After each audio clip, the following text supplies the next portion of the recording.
தூத்துக்குடி மாவட்டம் கோவில்பட்டியில் சூறைக்காற்றுடன் பெய்த மழையால் சாலையின் நடுவே வைக்கப்பட்டிருந்த இரும்பு தடுப்புகள் சரிந்து கீழே விழுந்தன.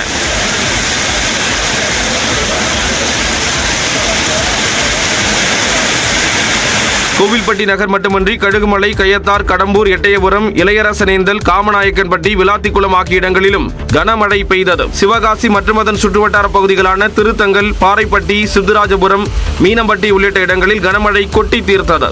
சிவகாசி நகரின் முக்கிய சாலைகளில் தண்ணீர் தேங்கியது.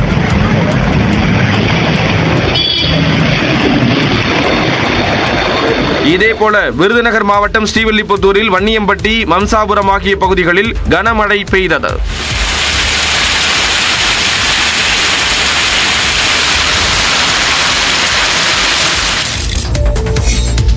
கோவை மாநகரை நேற்றும் மழை குளிர்வித்தது. பீளமேடு, சிங்காநல்லூர், ராமநாதபுரம், புலியகுளம், பாப்பநாயக்கன் பாளையம், ஒண்டிப்புதூர் உள்ளிட்ட மாநகர் முழுவதும் மிதமான மழை பெய்தது.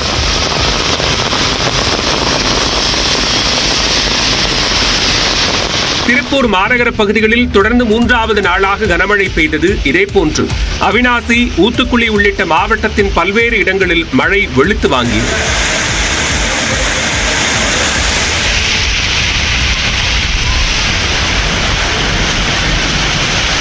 மழையின் போது பலத்த காற்று வீசியதால் திருப்பூர் மாநகரில் பல இடங்களில் மரங்கள் முறிந்து விழுந்தன.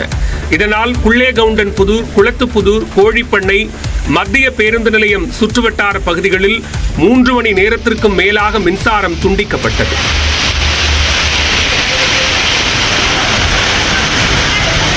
இதேபோன்று ஈரோடு மாவட்டம் நம்பியூர் சுற்றுவட்டார பகுதிகளில் சூறை காற்றுடன் கனமழை பெய்ததால் 10க்கும் மேற்பட்ட இடங்களில் மரங்கள் முறிந்து விழுந்தன. மதுரை மாவட்டம் திருமங்கலம் சுற்றுவட்டார பகுதியில் பெய்த கனமழையால் வெப்பம் தணிந்தது.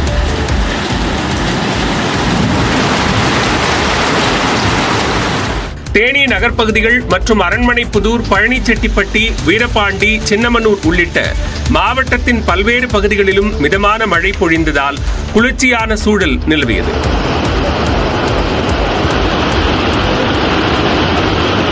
திண்டுக்கல் மற்றும் அதனை சுற்றியுள்ள தாடிக்கொம்பு, அகரம், ரெட்டியார்சத்திரம், சின்னாளப்பட்டி, சானார்பட்டி உள்ளிட்ட இடங்களில் கனமழை பெய்தது. பழனியில் பெய்த மிதமான மழையால் இதமான சூழல் நிலவியது. வெப்பம் தணிந்ததால் முருகன் கோயிலுக்கு நடைப்பயணமாக செல்லும் பக்தர்கள் மகிழ்ச்சி அடைந்தனர். இதேபோன்று கொடைக்கானலிலும் நேற்று லேசான மழை பெய்தது.